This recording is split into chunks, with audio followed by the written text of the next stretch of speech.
Who's that? We have a member who's an expert at astrophotography, and we enjoy seeing his pictures at our club meetings. We have our member who's an expert at bringing snacks and planning a picnic. We have our member who's an expert in the history of astronomy. We have our expert at physics and math. We have our entertainer who sings to us and plays the guitar at his presentations. Here he is at the Texas Star Party, entertaining some of our club members. No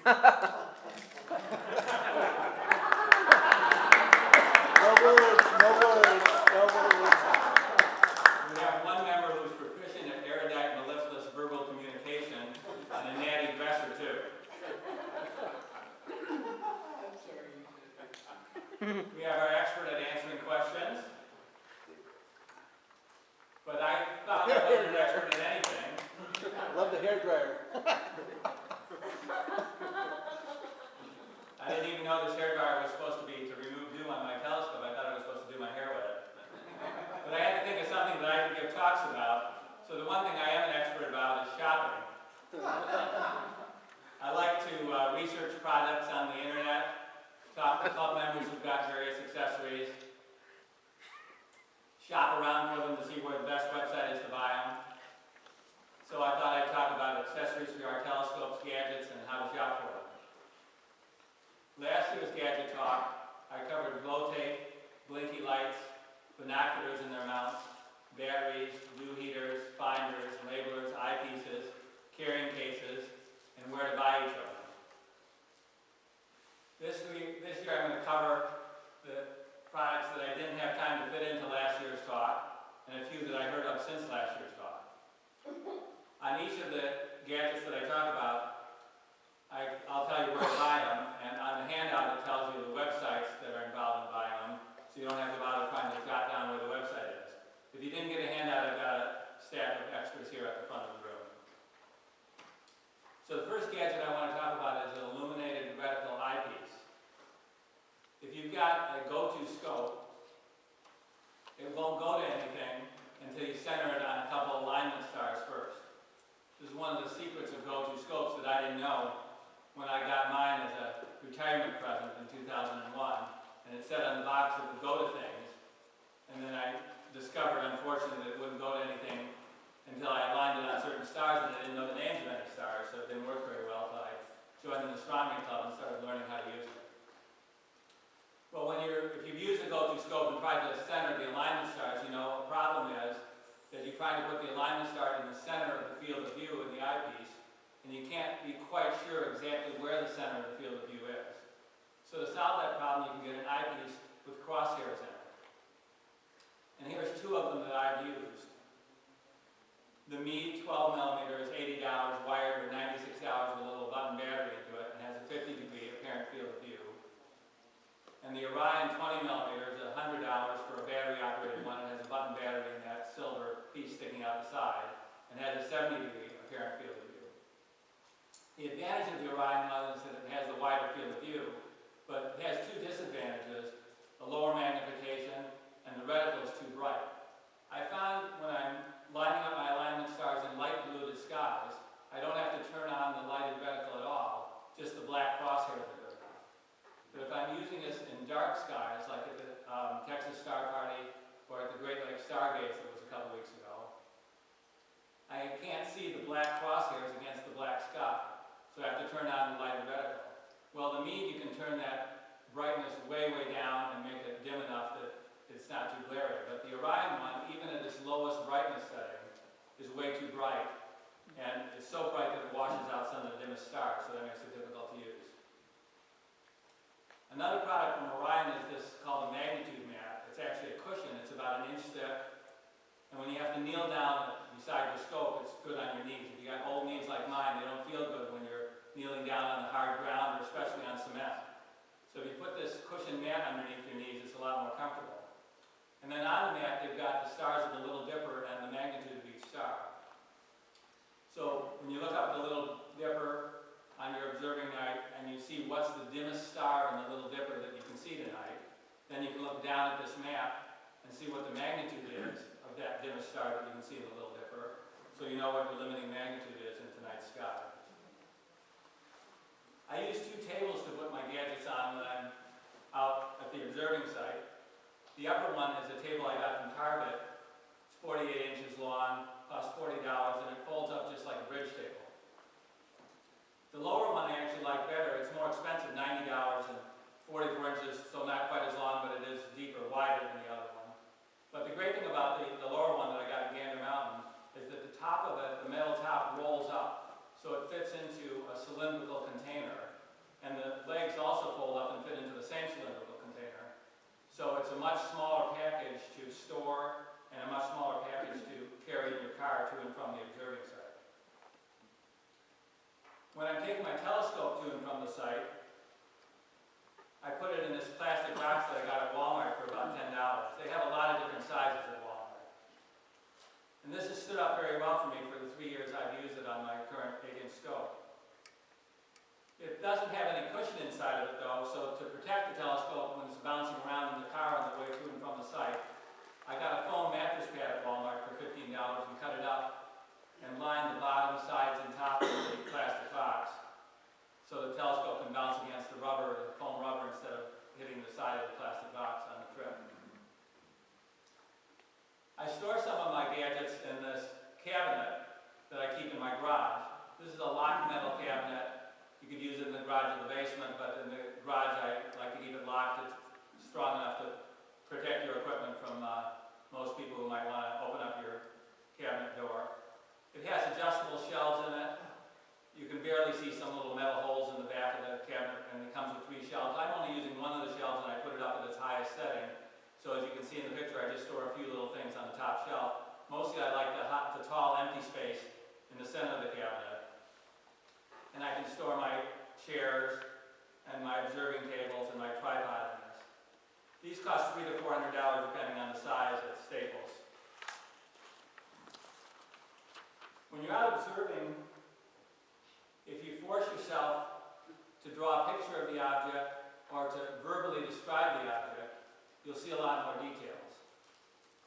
A lot of books about observing will tell you to draw the object you see, because when you have to draw, you have to look real carefully at the object and you have to notice a lot of detail you wouldn't otherwise notice. But I'm not an artist like Jerry is, so I haven't been able to draw the object, so I found that verbally describing the objects would force me to look at them more closely. And it's hard to write down your descriptions when you're out in the field in the dark. So I got this voice recorder at Radio Shack for $40. It's only 1.5 inches by 4 inches, so very small, easily fits in the pocket. And if you've been out observing with me, you probably heard me talking to myself, but I'm really talking into this voice recorder and describing the objects I see.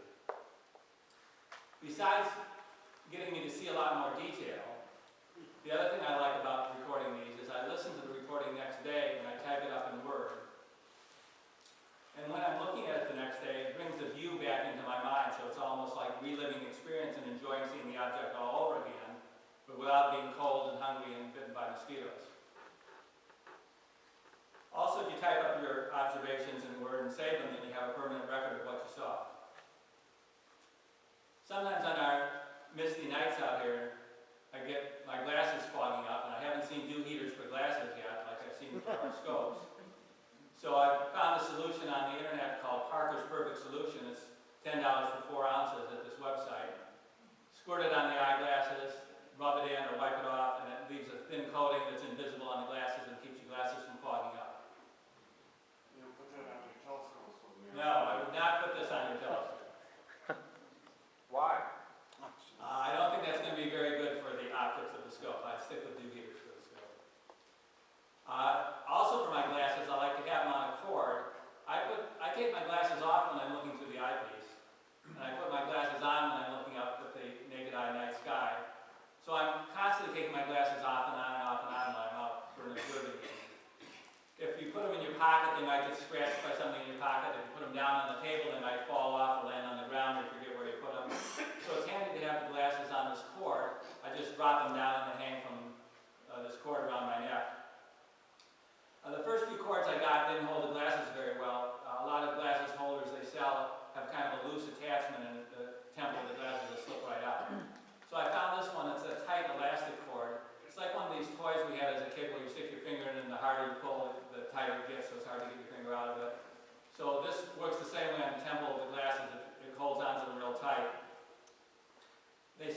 $3 to $8 at eyeglass stores. They have some on Amazon.com, and these particular type ones I found at Ceron.com.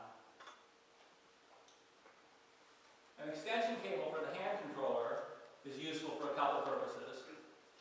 This is an ordinary telephone extension cable. Surprisingly, the hand controller for our telescopes uses an ordinary RJ11 plug just like your telephone does. So you can easily get any telephone extension cable and use it for an extension cable on the hand controller. You can get it in any length you want, so if you get a long one, you'll be able to walk around with your hand controller, walk over to your table where you've got your eyepieces or other equipment without having to put the hand controller down. But the other advantage of having an extension, even the 6-inch one that I've got on mine, is that I found that the little plastic clip on the RJ11 plug breaks off very easily. And if it's going to break off, you don't want it to break off the cord that's part of your hand control, because then you're going to have the hand control repaired or replaced. And the hand control, at least for my Celeste one, is $150, so that's something you want to replace. Instead, I use the extension cable and use that plug to plug the hand controller in and out of the telescope. So if the little plastic clip on the end is going to break off, it's just going to break off of that extension cord, and you can get another one for a couple bucks at Radio Shack or Walmart. I found a great source for all sorts of cables at this website called monoprice.com. Those RJ11 connectors on the telephone hand controller that I just described, they have a 7-foot one for 37 cents, a 50-foot one for $2. For the dew heaters, you probably noticed that the cable on your dew heaters that plugs into the dew heater controller is just an RCA plug, like you'd use with certain kinds of speakers. And they sell RCA plug cables that you could use for an extension for your dew heaters, 6 feet for 73 cents on this website. They also have non-astronomy cables that you use for your TV, audio-video equipment at just amazingly low prices. Any of you that have a high-def TV or a Blu-ray disc player know that the HDMI cables that you need to connect those, that you can buy at a local store like Best Buy, are just absurdly priced. At Best Buy, a 4-foot HDMI cable costs $70, an 8-foot is $100, and even at Home Depot, an 8-foot is $55. On this website, Monoprice, they have 6-foot HDMI cables for $3.50, 15-foot for $5.50, so it's in the neighborhood of a tenth of the price of what you can buy for a local store. Cat 5 Ethernet cables, 25 feet or $2.50, and Best Buy is $30, Home Depot is $13. So, yeah, Bob.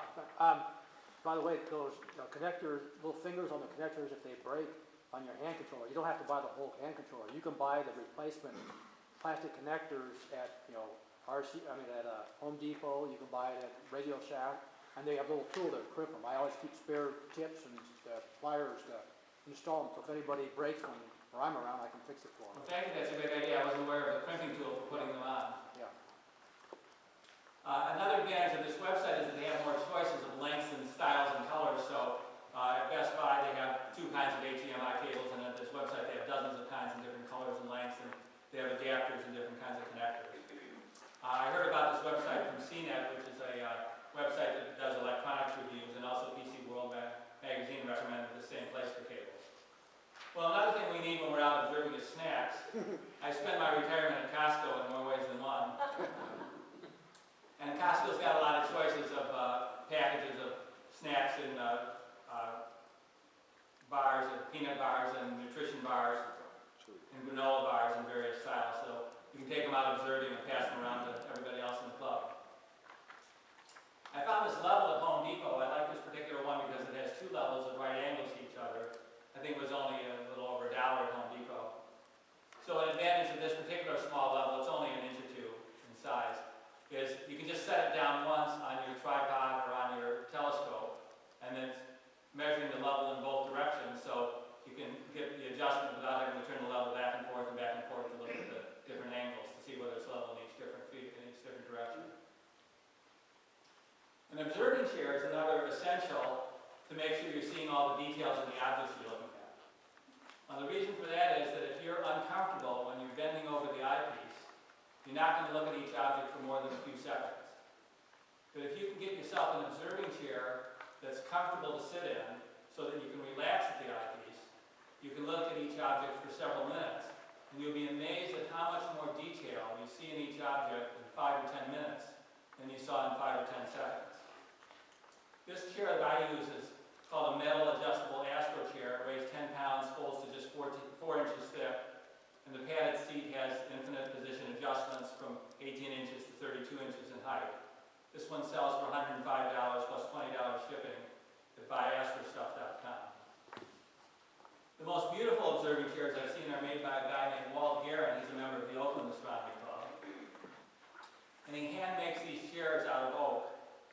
He sells them for $225. They weigh 24 pounds. He also has a smaller, lighter weight one for less money. And he displays them and sells them at the Great Lakes Stargaze, a great event that I was at a couple weeks ago. And he also sells them on his website at waltsobservingchairs.com.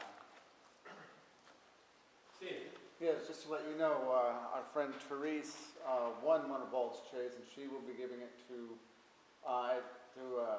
it will be, someone's going to win it at Bill Beery's. Great. We can probably all try it out at Handlebars too. Here's some other observing chairs I found. Teleview makes a pneumatic adjustable one. It's the only observing chair I've seen advertised that you can raise and lower without getting up out of the seat. Orion has 3 qualities on their website for $50, $76, and $140 for observing chairs. And there's plans on the web to tell you how to build your own wood chair, but that does have 2 problems for me. You have to be good at woodworking and you have to be able to lift it, and I'm not good at either one of those 2 things. So I haven't attempted to build my own observing chair. But if you're going to observe in Michigan, you're going to need bug repellent. The ones that seem to work the best for me are the ones that contain DEET. The higher the percentage of DEET, the better it works, but higher percentages of DEET tend to be sticky and irritating to your skin. DEET Woods Off has one of the highest percentages of DEET. It's 25%. You can get it at drugstores or ACO or Home Depot. I did find a product with 100% DEET in it. It's much too irritating to put it directly on your skin at that strength. But you can put it on your hat, your collar, or your pant leg, and it does a pretty good job of repelling the bugs without having to have anything at all on your skin, messing up your skin or feeling sticky on your skin. You can get this one at Amazon and other sites on the web for $7 for 2 ounces. Another ingredient you can put, if you don't want to use DEET, another ingredient you can put in your bug repellent is picaridin. Cover Advanced Sport is a brand of insect repellent that has picaridin in it.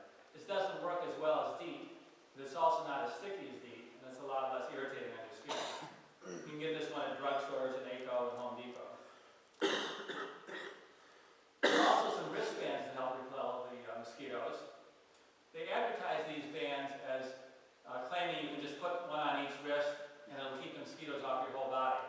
I found that didn't work that well, but it does keep them off you, keep the bugs off your hands if you have them on your wrists.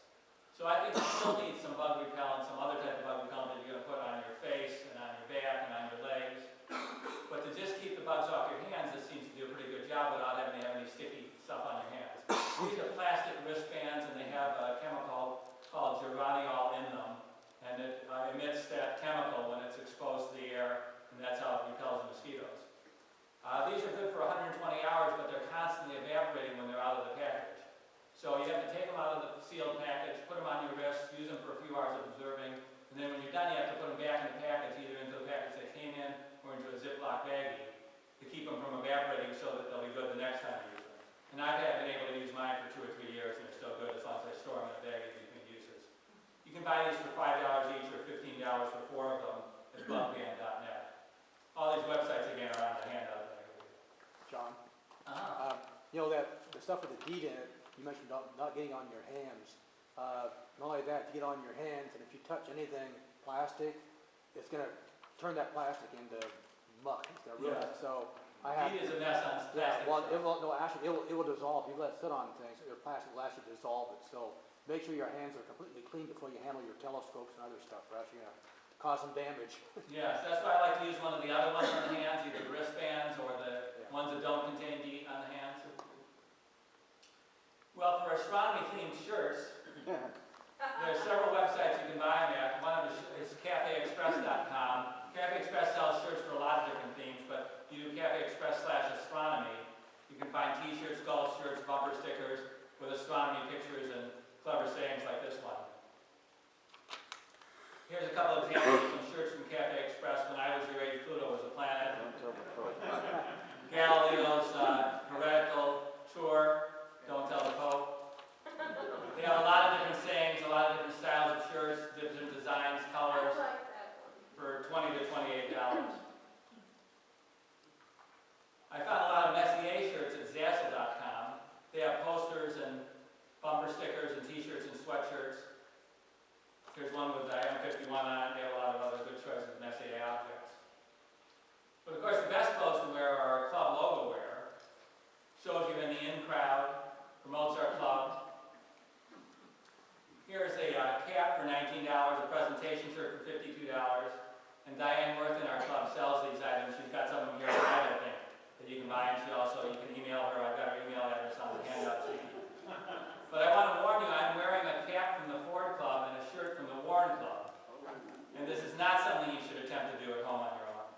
Is it as big as a moon? Yeah, is it as big as a full moon? Yeah. The jacket's 56 hours. At the Great Lakes Stargaze, they have t-shirts and sweatshirts, a different one for each year of the Stargaze. They usually don't have very many extras at the Stargaze, so it's best to order them when you register for the Great Lakes Stargaze. When you fill out the registration form online in advance of going to the Stargaze, there's a place where you can check off that you want one of the shirts, and that way you can be assured of getting one. They won't run out at the Stargaze. So here's shirts from some of the past few years. They have t-shirts and sweatshirts, $16 and $32. Another way to buy clothes is to think about how you're going to keep warm on our cold Michigan observing nights. I think the first step is getting some flannel-lined clothes. I found flannel-lined shirts and pants that I bought at Gander Mountain for $40 to $45. They're a lot warmer than just ordinary shirts and pants. Long underwear is an essential for observing in Michigan.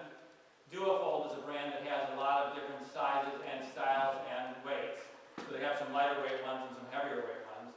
You can sometimes find these at the right time of year at Gander Mountain or at Dunham's, but they don't carry them all year round, and they don't always have every size in stock and every weight in stock.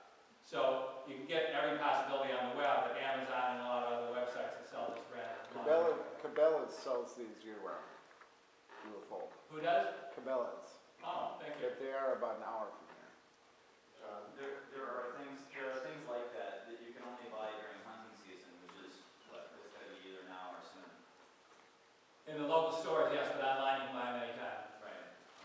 So, for example, electric socks. Those are coming in a couple slides.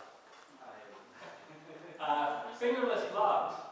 When you're handling your eyepieces and focusing your scope, you need your fingers exposed, but your hands are getting cold out on a cold night.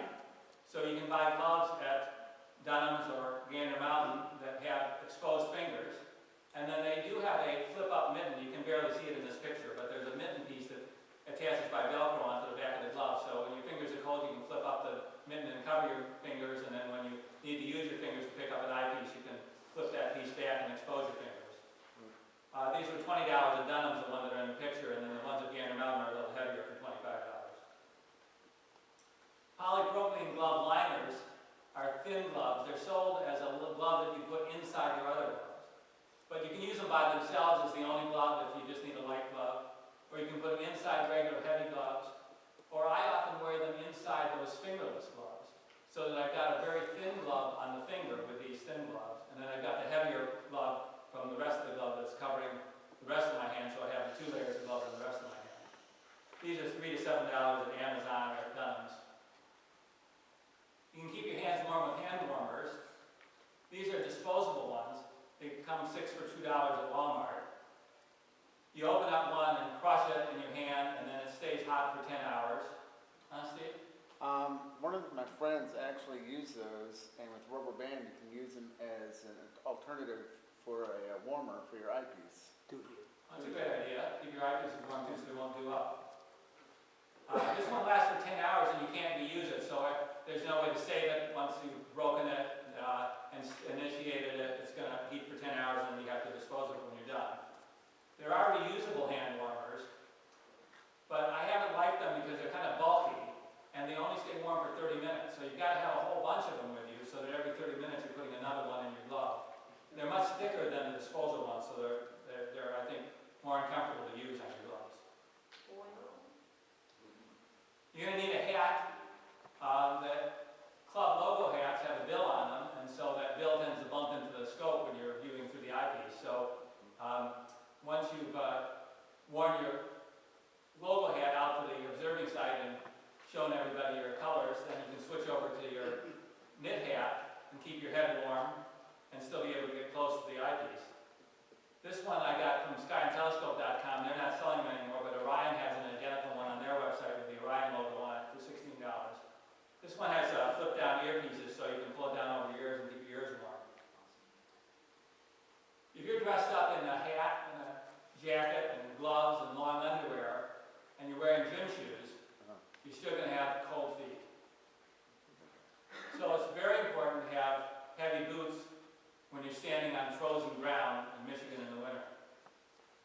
one wire that goes under your toes, and then they have a pouch that holds a D battery on each side.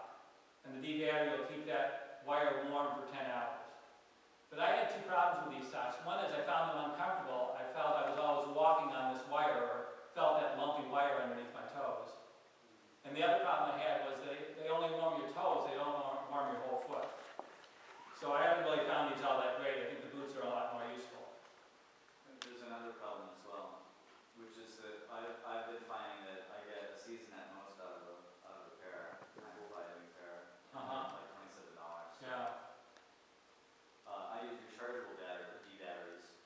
Well, that's a good idea.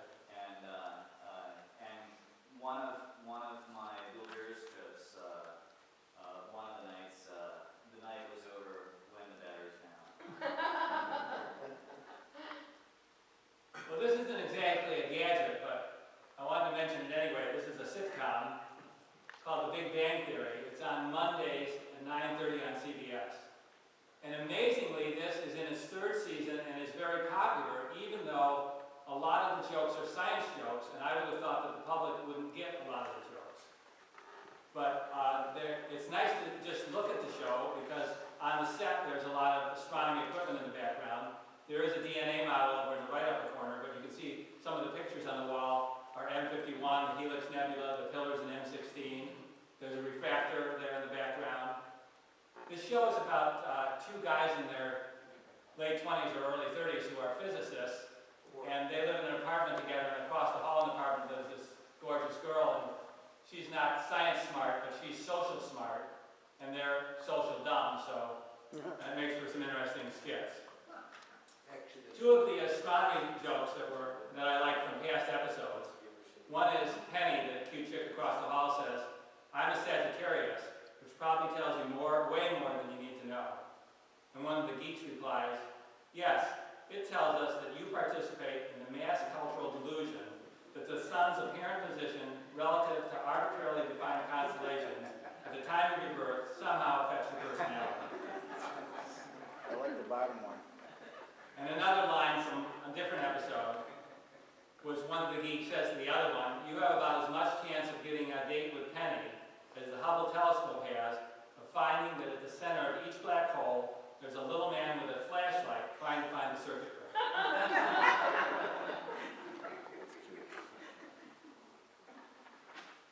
Well, let's move on to filters. I'm going to talk about three kinds of filters. Moon filters, which just cut down the amount of light that enters your eye.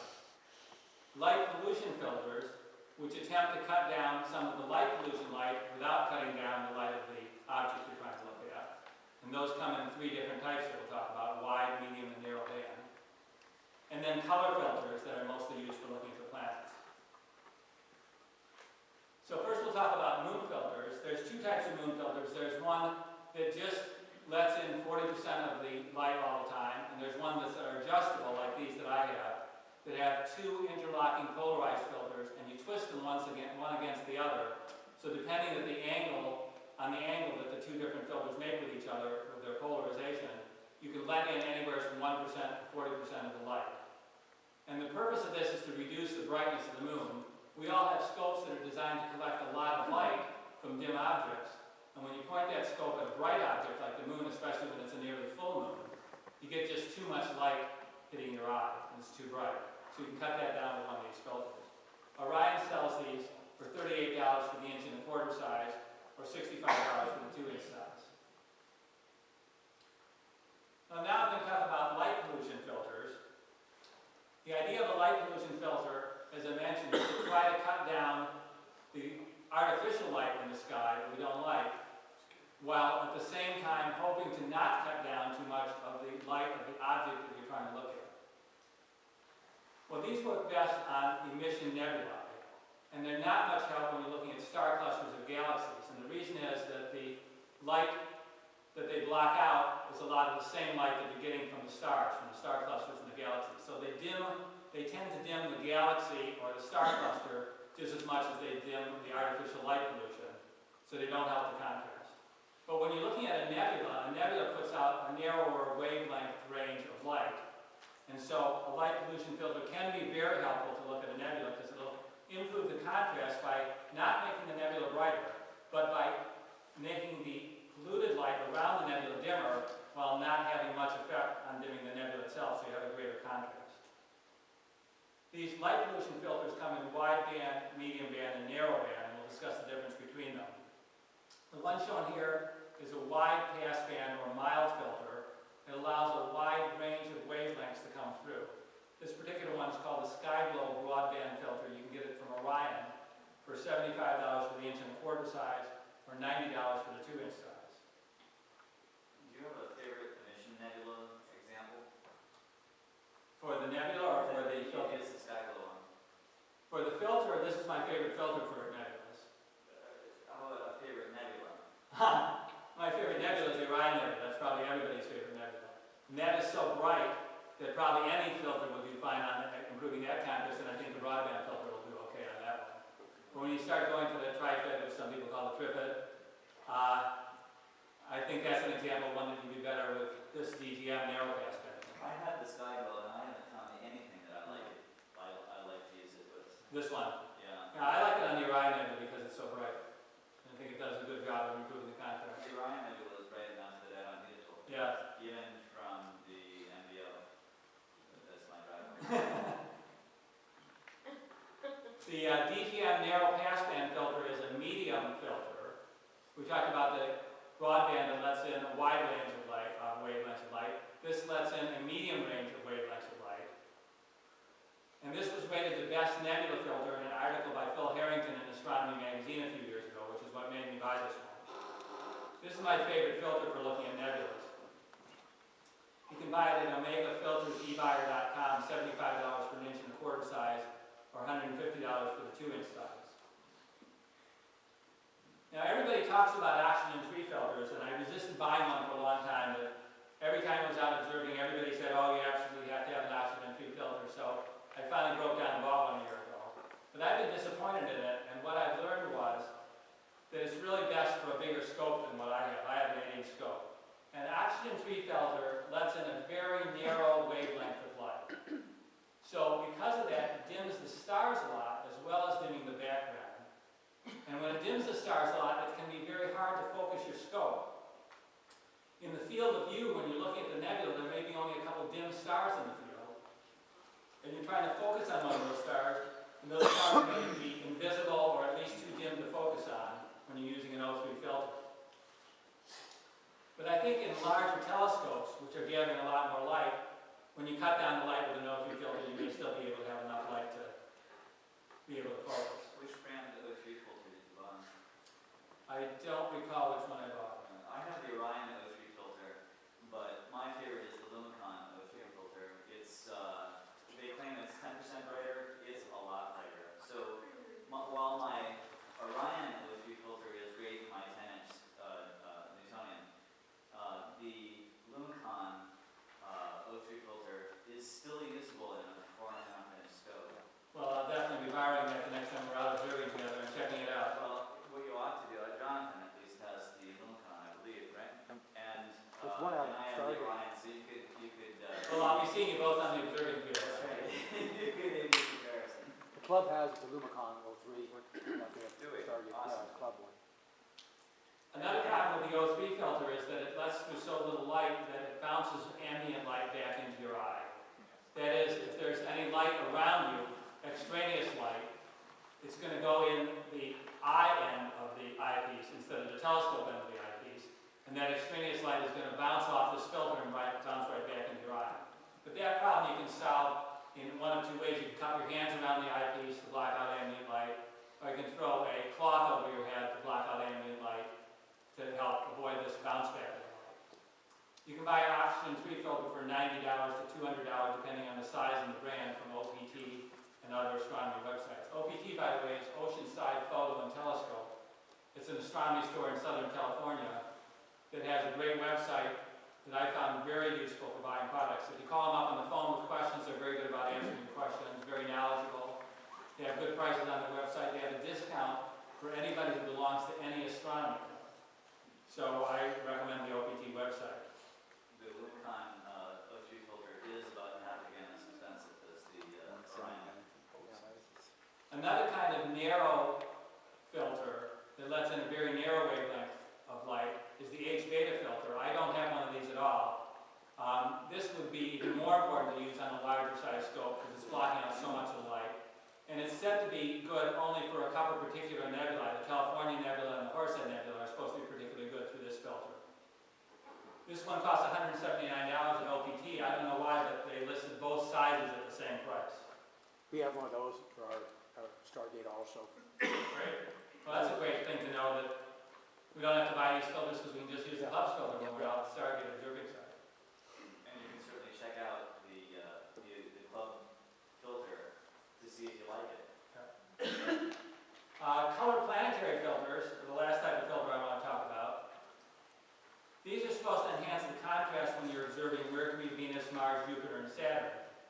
I haven't bought these, but I borrowed them from club members and tried them out, and I didn't find them all that helpful. They do make the planet turn an interesting color, but I haven't found them to actually improve the contrast to me that much. Red Mars. But you can get a set of 4 of these from Orion in the 1.25 inch size for $50. Hockey pucks. Anti-vibration pads are rubber pads you put under the feet of your tripod. You get a set of 3 of these for $65 from Orion, and you put one under each tripod foot. You know when you touch your telescope to focus it or to change eyepieces, or when you walk around your telescope and shake the ground, sometimes it'll shake the scope and it keeps shaking for a couple seconds. But if you put one of these rubber pads under each leg of the tripod, it dampens the vibration so it doesn't shake as well. John, those actually aren't rubber, they're inner and outer cup, and that orange stuff is sorbothane. It's what? Sorbothane. What is sorbothane? It's a material like you use in some shoes. It's very spongy. What the idea of that is you're breaking the hard contact with the ground, so your telescope acts like a tuning fork. It's really rigid. And this breaks it up, and these are very effective. I haven't seen a mount yet, no matter how heavy or whatever, that couldn't be reduced at least half of the vibration with a set of these. They're really efficient. Great. Meat also makes them. Yeah, all the Celestron, everybody makes them. Now I'm going to talk about red flashlights. We all need, Steve is demonstrating his red flashlight there. We all need red flashlights when we're out observing so that we don't disturb our night vision. You can buy red flashlights battery operated, or ones that you have to shake up instead of using a battery, or ones that you have to wind up, or in a headlamp that you can wear on your forehead, or Steve's demonstrating one that clips onto the bill of your cap. And then you can also use bright white lights instead of red lights when you're cleaning up, so we'll talk about those briefly too. Now I do want to mention, when you're buying a red flashlight, to get one that has red LEDs, like the one that Steve just showed on this cap. If you get a white flashlight and you put a red filter over it, it doesn't give as narrow a range of wavelengths of red light as if you get a red LED flashlight. So you can protect your night vision better with red LEDs than with a white light that has a red filter on it. I find that very poor batteries are also a good match because you don't want a lot of light. This is a battery-operated red flashlight that has a dial on it so you can adjust the amount of light. Steve was just mentioning that you don't want it to be too bright. So this one has a dial so you can turn the light up and down from very dim to very bright. This one's called a Gradual Starlight. It costs $30 in OPT. It runs for about 12 hours on the brightest setting on a 9-volt battery, but I never keep it at the brightest setting. So on a dim setting, it runs for way, way more than that. I'm sure way more than 2 or 3 times that amount of time. So I find that the battery generally lasts me a whole year of observing. You can also buy a red light on your if you have an iPhone, How do you make your iPhone turn red like that, Ken? because it's got several different positions, and I can even dim it if I want to. Is that part of an astronomy planetary program, or But it's not. just part of the iPhone? You can actually buy an astronomy red light if you want for this as well. But if you don't like the red light, you can all see that. You can go to a blue light if you want. Well, you could have a blue light special with your iPhone. You can go to a white light, and you can change the dimness of it all also. So when you have an iPhone, this is an application that costs, I think, nothing. Nothing? Well, you have to buy the phone, which that's. Yeah, it's about $300 This particular flashlight that's shown on the screen also is available with red and white lights. And you turn the knob one way for red and one way for white, but I didn't like that because I was continuously forgetting which way and turning it the wrong way and turning on the white light when I like the red light. They also make a mini version of this for $22, but the brightness is not adjustable on that, so I find that one too bright. This one has a lanyard so you can put it around your neck so you always have it hanging from your neck and always have it handy and easy to grab a hold of. This is a shake flashlight you can buy from Great Red Spot for $20. It avoids having to buy batteries. You shake it for 30 seconds to get 20 minutes of light, but it's not as bright as a battery-operated flashlight, and the brightness isn't adjustable. And another problem I've found with the shake flashlight, I do have one of these, is that when you first shake it up, it's bright, but then every minute it gets dimmer and dimmer and dimmer for that whole 20 minutes. So rather than having to shake it up every 20 minutes, I found I was shaking it up every 2 minutes because I kept trying to bring it back to brightness. Is that a white light? This is a red light. There's wind-up red lights you can buy from Orion. This just came out about a year ago from Orion. They've really been promoting this a lot on their website. Costs $30. Doesn't need any batteries. You can crank up the hand crank for a minute to get 15 minutes of light. Or you can charge it from the USB port of your computer at home for 5 hours and get 2 hours of light. It has two brightness settings. It doesn't actually have a dimmer, but rather a switch that allows you to turn on more or less of the LEDs. So you have a brighter or dimmer depending on how many LEDs you've turned on. But I had a white flashlight just like this a couple years ago, and after a year it quit charging up, even though I hand cranked the hand, turned the hand crank, it wouldn't charge up anymore.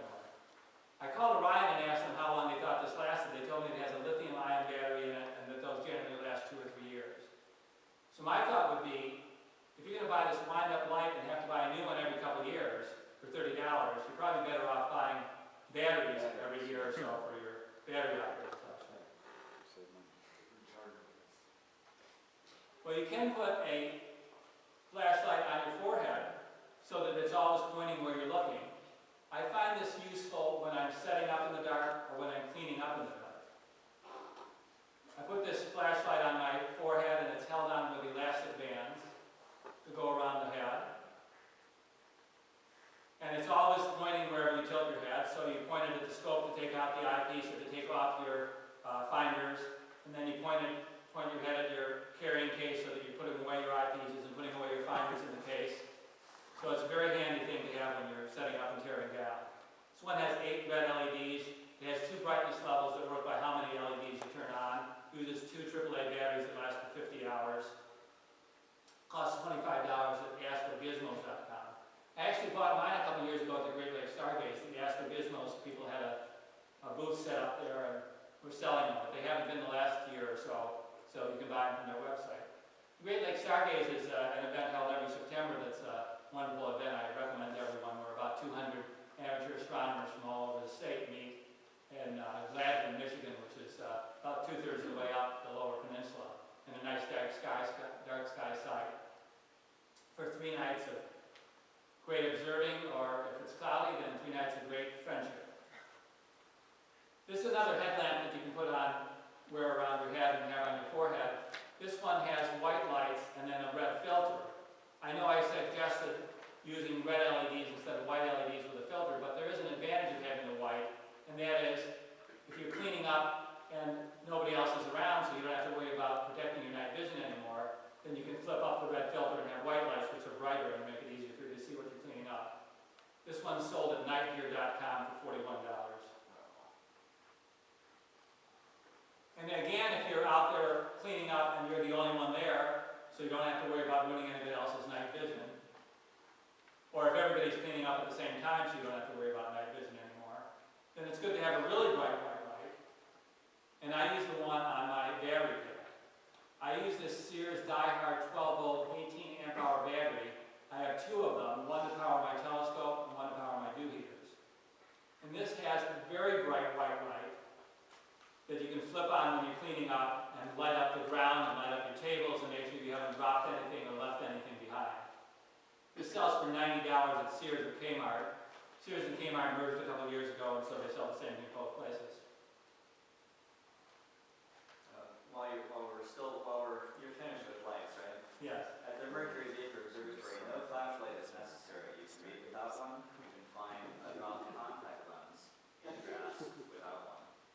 The Mercury Vapor Observatory, for those of you not in the know, is Steve's driveway.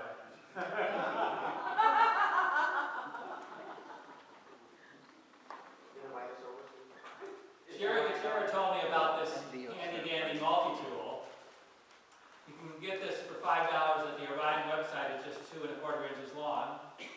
It has a built-in red LED flashlight, a pen, a screwdriver, scissors, and a knife. Things that everybody needs to have with them at all times, except when you're boarding the plane.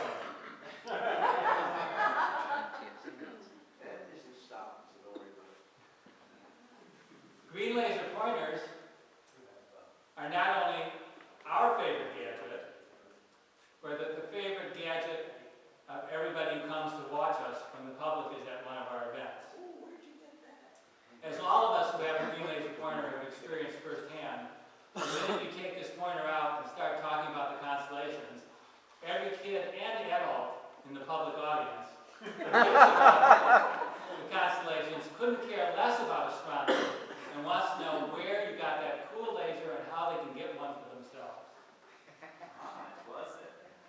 But as we know, we don't want them getting one for themselves. You can never let the public handle your laser pointer, never point it at a person, and you don't point it anywhere in the vicinity of an airplane, or you're going to jail without a get-out-of-jail-free card. Well, the legal limit for outdoor use of a green laser pointer is 5 milliwatts. But they sell them on the web as up to 5 milliwatts. And when you buy one that says up to 5 milliwatts, it could be as low as 2 milliwatts. And there is certainly a noticeable difference in the brightness. Zbolt is the one website I found that sells up to 5 milliwatt lasers and guarantees them to be between 4.5 and 5 milliwatts. They sell at the Zbolt website for $69. How would you know? By being out observing with your friends and everybody saying, mine's brighter than yours. I think when you're out observing, we do often compare ours, and I have seen various 5 milliwatt ones that are brighter or dimmer than each other. Means makes one that's sold at OPT for $69. Orion has one on their site for $100. You can buy brighter than 5 milliwatt ones. Great Red Spot's website sells a 30 milliwatt for $100. And Wicked Lasers sells them in 20, 100, and 200 milliwatts for $200, $500, and $1,000. But if you want to know that you can buy it from Great Spot, you can get a 190 milliwatt one for $300. So if you want to really have the biggest one in the room. Huh. And he claims that, and he claims The ones that'll pop balloons in a mile away. $300, you get a laser that will catch paper on fire. That's the good news and the bad news. If your car is there, you're hard to turn in prison. Most green laser pointers have a hold down button. That is, you have to hold the button down the whole time you want to keep the laser on. But they do make green laser pointers with a stay on button, that is a toggle switch. So you push it once to turn it on, and then you don't have to hold on to it, it just stays on until you push the switch again and that turns it off. A stay on button is more convenient, but it's more risky because you might be swinging it around and accidentally point it at a person or a plane when you didn't remember to turn it off. Mine actually has 2 switches. The one that I have on right now is a stay on button toggle. But I also have a screw on cap for the back that's a momentary. You can use your green laser pointer as a finder. I bought this Lumicon bracket from OPT for $40 and attached it to my scope. And then I can put a green laser pointer into this bracket so the green laser always points where the scope is pointing. This is useful to show you where the object is that you're looking at, especially if you use the go-to scope and it went there but you don't know where it is, the green laser points to it. And it's great when you're showing an object to the public to show them where in the sky is the object you're looking at. Now I wish you wouldn't leave this on all the time, you just turn it on for a moment to show where the object is. I do know people. Is that work on a clear night? I do know people who use that as their finder. Yes. That's all they do is they use that. Yes, it does work on a clear night. And that's without a go-to, or even a push tool. When you touch the laser on your scope to turn it on and off, You may shake your scope or even move your scope. So they do have a flexible remote control that you can buy at Zebo for $10 that replaces the regular switch on certain kinds of finders. And then you will be able to turn it on and off without shaking the scope. In this picture, you can see somebody's pointing to the Orion Nebula. And also, most star parties now will not allow the use of green lasers. There's people like me that take astrophotos get really upset when you turn your green laser on when I'm taking a picture. That's That's at the putting Great it Lakes mildly. Stargaze. One of the only disadvantages of the Great Lakes Stargaze and the Texas Star Party are that you can't use any green laser pointers there. So we find ourselves at these events where we can't use our pointers, talking to each other and saying, oh, it's that star over there, no, a little to the right, no, up, a little, no, over to that one. And makes us wish we had our pointers with us. This is a digital atomic watch that I use when I'm going out observing. Now, the advantage of wearing this watch is that if you wear this and you put pens in your shirt pocket, it's the perfect geek outfit. This watch gets a time calibration signal from someplace in Colorado, some government site. WWD. What's WWD? It's a time station run by the National Institute of Standards and Technology. Okay. Shortwave. All right, John. And this watch has a little button you can push that makes the light go on for a few seconds, so you can see what time it is in the dark.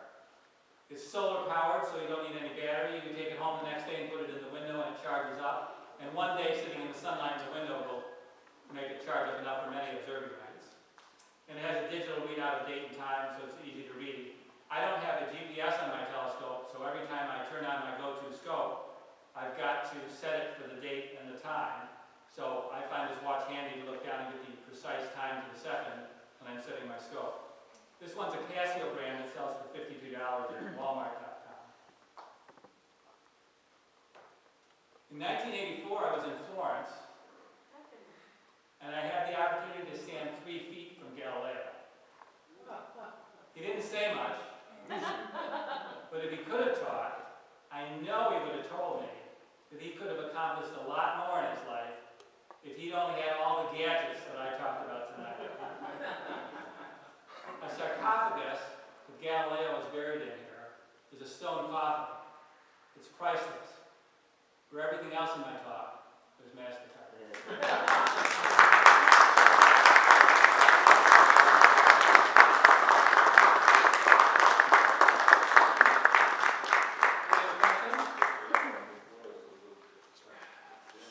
Yeah, I've got a question about your winter gear.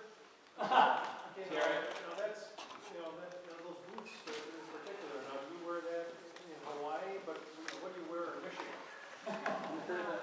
Well, unfortunately, although I don't need that winter gear in Hawaii in the winter, I unfortunately have to spend November and the first half of December in Michigan, so I do need all of that stuff.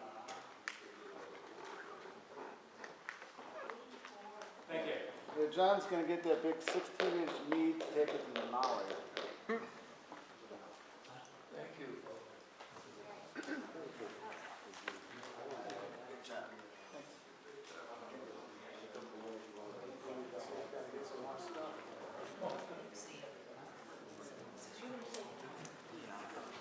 I do actually have a request before we break up to the 18th for the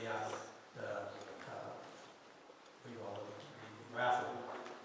Some of you who were at the gauge this year might have had me drag them up the hill to the top and show them a device, or not device, a tent for better names. It's called the Shed, which was an incredible thing. And I'm trying to find a source. I found the company in Taiwan that makes it, and it's supposed to have been sold in the United States. It was made specifically for the United States. Well, Mike Rousseau's tent? Pardon? Mike Rousseau, Yeah. yeah. Yeah, what it is, it's a 8 foot by 8 foot, it's called a portable shed. It's a heavy material, like a plasticized